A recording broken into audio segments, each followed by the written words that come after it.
I wanted to come by just to see you because you're such a beautiful group of people, and to say hi. It's a big weekend in our household because our oldest daughter, Caroline, is turning 16. And some of you that will remember the last campaign, she was 10 years old. Anne, who was 4, is now 10. So this is one of those really big tree rings for us. This is her 16th birthday, and so we have to go back. But I wanted to come by. Aaron and I ran into each other somewhere. I think it might have been at my event. At your event, that's right. He smelled weakness, so he said, "Hey, by the way, I'm here, so you better be at my barbecue." I want to thank everybody here who's running for office. I know some of you are running against each other, but I am, and some of you are able to run unopposed. It's never been my experience. It won't be my experience again.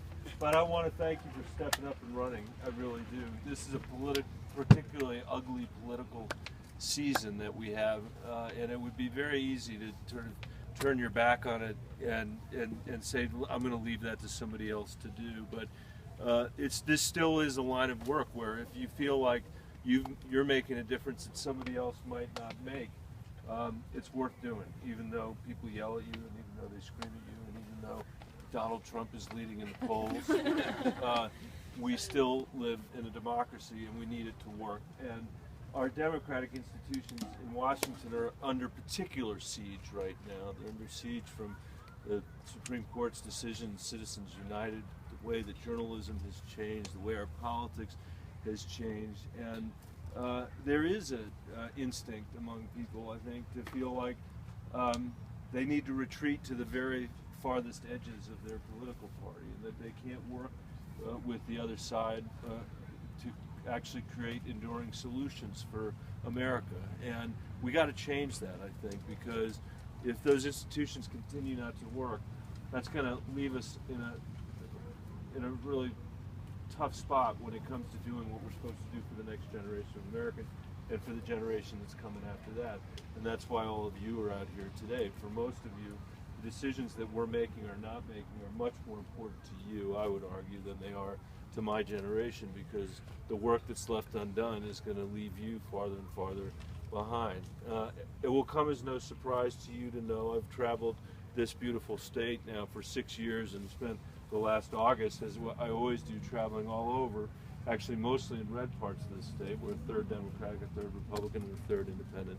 And people's priorities are not the political priorities of the Republican presidential candidates. They have a different set of priorities. They feel really good that we once had a 9% unemployment rate and we're now close to 4% unemployment rate. They know that 500,000 people in our state that weren't insured 6 years ago now are insured because of the health care bill. They know that 2 million Coloradans with pre-existing conditions, among them 300,000 children, have the benefit of health care that wouldn't have had it before. They know that women are no longer being discriminated against in our state on account of health care just because they're women, because of that bill. And we need to remind folks of that, but they're beginning to understand it. What they're worried about is the fact that middle class income has continued to be flat, and the cost for health care has gone up, the cost for higher education has gone up. It's harder and harder to save and to provide for the next generation of Coloradans. It was amazing. I mean, the theme of this month, what I heard from people, was all about college affordability. I'm meeting people now regularly in my town halls who are just getting to the end of paying off their own student loans, only to know that their kid is now on their way to college, and they're having to confront both of that. And we have got to find a way to make college more affordable in our state. It's not just a matter for the federal government, because we're pricing people out of a college education.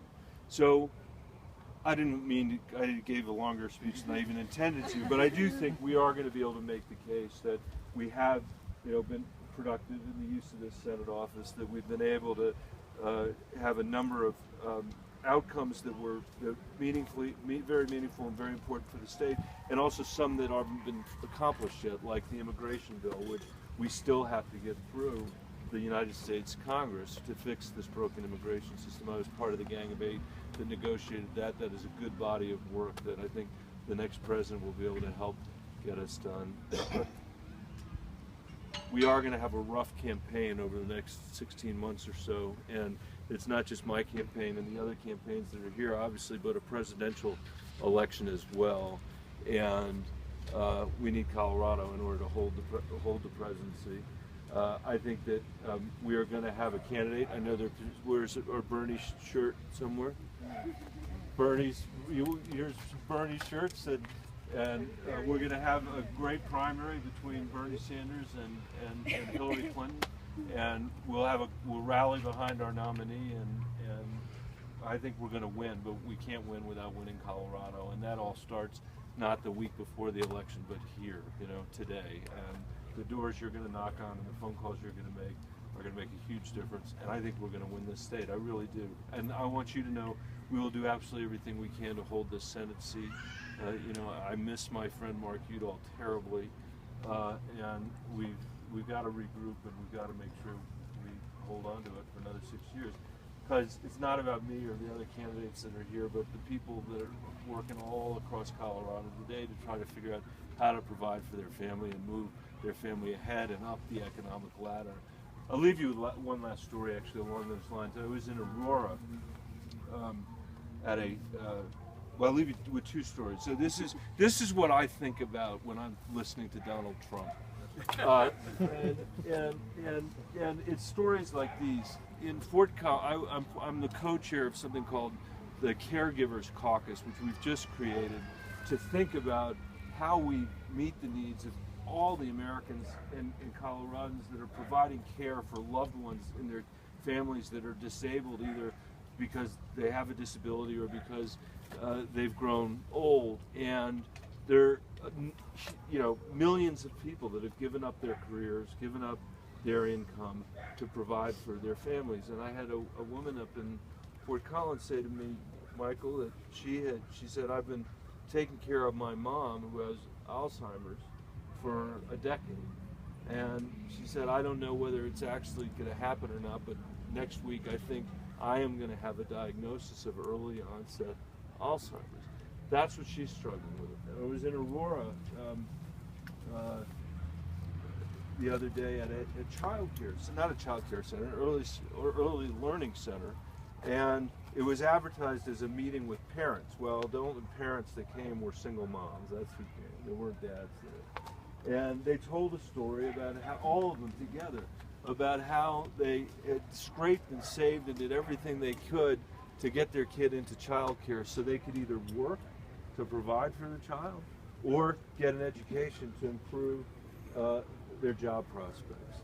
And that the way the system is designed, even a 50% raise, not percent, 50 cent or dollar raise, can put them over a threshold level that they then lose their child care benefit, which means they can't have their kid in daycare anymore, which means they can't work anymore, they can't get an education, and all they want to do, as they said, as they described it, was better themselves. But the system keeps punishing them as a result of that. That's the stuff we need to be thinking about and working on and have answers to and be creative about and be imaginative about and be willing to work with people in other political parties or walks of life to solve. What you can't let yourself be distracted by is the screaming match on the cable television set at night. It's not going to help you. So I want you to know I'm going to be right there with you, walking side by side, knocking on doors with you, making phone calls with you, raising money with you, to make sure that we're successful for the benefit of folks that live in Colorado that may never vote for us, but more important than that, for our kids and for our grandkids. So I went on much longer than I intended to. I'm now going to go home and celebrate my 16-year-old's birthday. Thank you for having me today.